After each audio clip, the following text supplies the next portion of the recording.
Barishal players কর্নারের ভাবনা আভিজাত্যের অঙ্গীকার। দেখতে পাবো একেবারে যে রাজবাড়ির দালান, যে পুরো মাটির সাজেরও কিছু পার্ট রয়েছে, সেগুলো দেখতেও কিন্তু অপূর্ব লাগছে। পুরোনো দিনের কুড়ি বর্গা সেই স্টাইলের স্ট্রাকচারটা। সকলকে স্বাগত জানাই ফেস্টিভ বাঙালির আরও একটা নতুন ভিডিওতে। দেখতে দেখতে পুজো তো চলেই এলো, আর তার আগেই আমি চলে এসেছি পুজো প্রস্তুতি পর্ব ঘুরে দেখতে। বিগত বেশ কয়েকটি পর্বের মাধ্যমে তোমাদের সাথে পুজো প্রস্তুতি পর্বের বিভিন্ন চিত্র কলকাতা শহর থেকে ঘুরে দেখিয়েছি, জেলারও চিত্র ঘুরে দেখিয়েছি। তবে আজকে আমি রয়েছি দক্ষিণ কলকাতার এমন একটি অংশে যেটাকে পুজোর একেবারে মাস্ট ভিজিট জোন বলা যায়, বেহালা। বেহালায় বেশ কয়েকটি বিখ্যাত দুর্গাপুজো আমরা প্রত্যেক বছর দেখে থাকি, আমিও তোমাদের দেখিয়ে থাকি আমার লেন্সের মাধ্যমে। আর এই মুহূর্তে আমি রয়েছি বরিশাল প্লেয়ার্স কর্নার, বেহালা চৌরাস্তা সংলগ্ন অত্যন্ত জনপ্রিয় এবং অত্যন্ত গুরুত্বপূর্ণ একটি দুর্গাপুজো। চলো তাদের প্রস্তুতি পর্ব কীভাবে সাজছে তাদের এবছরের মণ্ডপ ঘুরে দেখা যাক।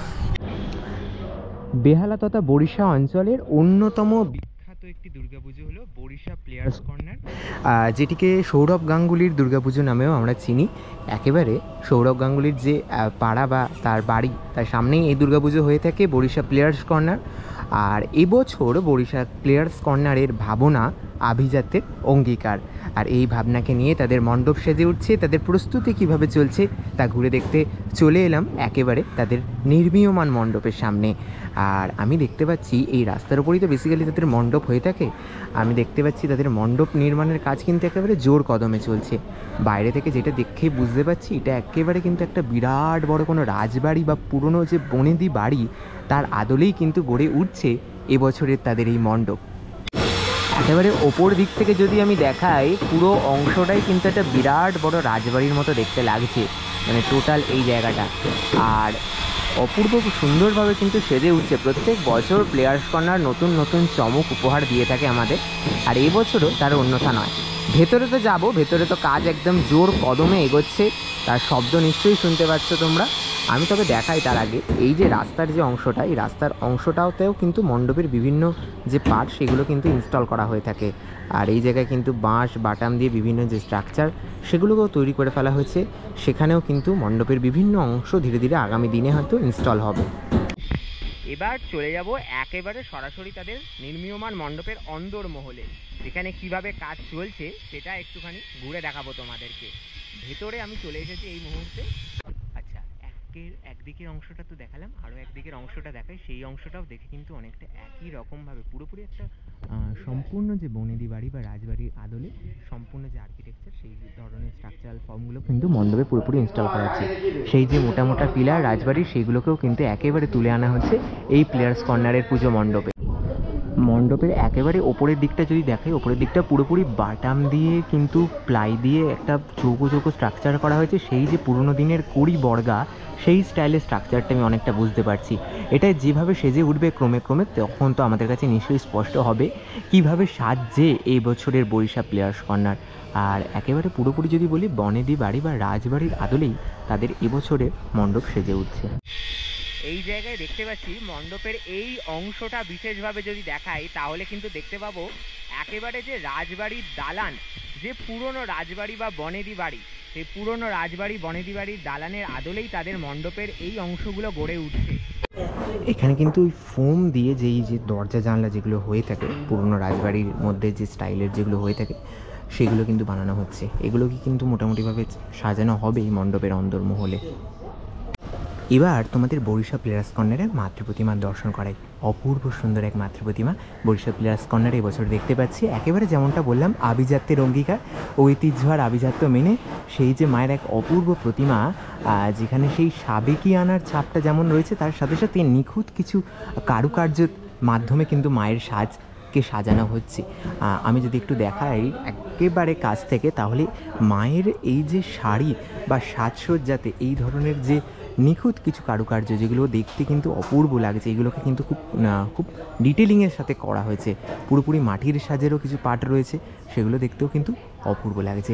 মা যেমন রয়েছে, মায়ের ছানাপোনারাও রয়েছে, পুরো সংসার নিয়ে এক চালার মধ্যে সেই যে আমরা বলে থাকি না সাবেকি ঠাকুর, সেই পুরোপুরি সেই সাবেকি আনা ঐতিহ্য আভিজাত্য সব কিছু নিয়ে এবছরের প্লেয়ার্স কর্নার সেজে উঠছে। অপূর্ব সুন্দরী মাতৃপ্রতিমা। এবছরে প্লেয়ার্স কর্নারের মাতৃপ্রতিমা তোমাদের দর্শন করালাম। এবং তার সাথে সাথে তার যে ছানাপোনারাও রয়েছে, মায়ের সন্তান সন্ততি, তাদেরও একটু দর্শন করাচ্ছি।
এই জায়গায় দেখতে পাচ্ছি এই ধরনের কিছু নকশা কলকা, যেগুলো একেবারে পুরোপুরি মাটি দিয়ে তৈরি করা হয়েছে।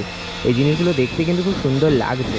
এরকম বেশ কিছু এরকম তৈরি করে রাখা রয়েছে। এগুলোকে কিন্তু মণ্ডপের ভেতরে বা অন্য কোথাও হয়তো ধীরে ধীরে সাজানো হবে। সেগুলো কোথায় সাজানো হবে তা তো আমরা যখন মণ্ডপ সম্পূর্ণ হবে তখন নিশ্চয়ই আমরা দেখতে পাবো। তাহলে বরিশা প্লেয়ার্স কর্নার থেকে তোমাদের সাথে ভাগ করে নিলাম এবছরে তাদের যে মণ্ডপ গড়ার প্রস্তুতি তা কীভাবে চলছে।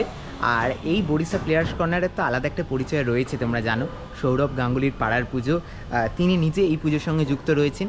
তাই এই পুজোর মাহাত্ম্য বা গুরুত্ব আমাদের বাঙালিদের কাছে কতটা বেশি নিশ্চয়ই আন্দাজ করতে পারছো। বরিশা প্লেয়ার্স কর্নার এবছরের এই আভিজাত্যের অঙ্গীকার দেখতে হলে অবশ্যই পুজোর সময় তোমাদের আসতে হবে। উদ্বোধনের সময় যদি বলি মহালয়ার পরপরই, মানে ওই দ্বিতীয়া তৃতীয়া করে মোটামুটিভাবে বরিশা প্লেয়ার্স কর্নারে মণ্ডপ খুলে যায় আমি যতটা দেখেছি, কেননা আমি নিজে এসেও তৃতীয়ার সময় প্যান্ডেল দেখে গেছি একটা সময়। তো মোটামুটি একটা আন্দাজ এবছরের কি আপডেট রয়েছে সেটা তো নিশ্চয়ই আগামী দিনে তোমাদের সাথে ভাগ করব। তবে একটা আন্দাজা বলা যায় তৃতীয়ার সময় বা চতুর্থীর সময় এলে তোমরা এই মণ্ডপ একেবারে কমপ্লিট দেখতে পাবে, তখন অবশ্যই এখানে এসো। আজকের মতো এই ভিডিও এখানেই সমাপ্ত করছি। দেখা হবে আরও নতুন নতুন আপডেট নিয়ে খুব তাড়াতাড়ি। ততক্ষণের জন্য নিচ্ছি বিদায়, সকলকে এখানেই টাটা।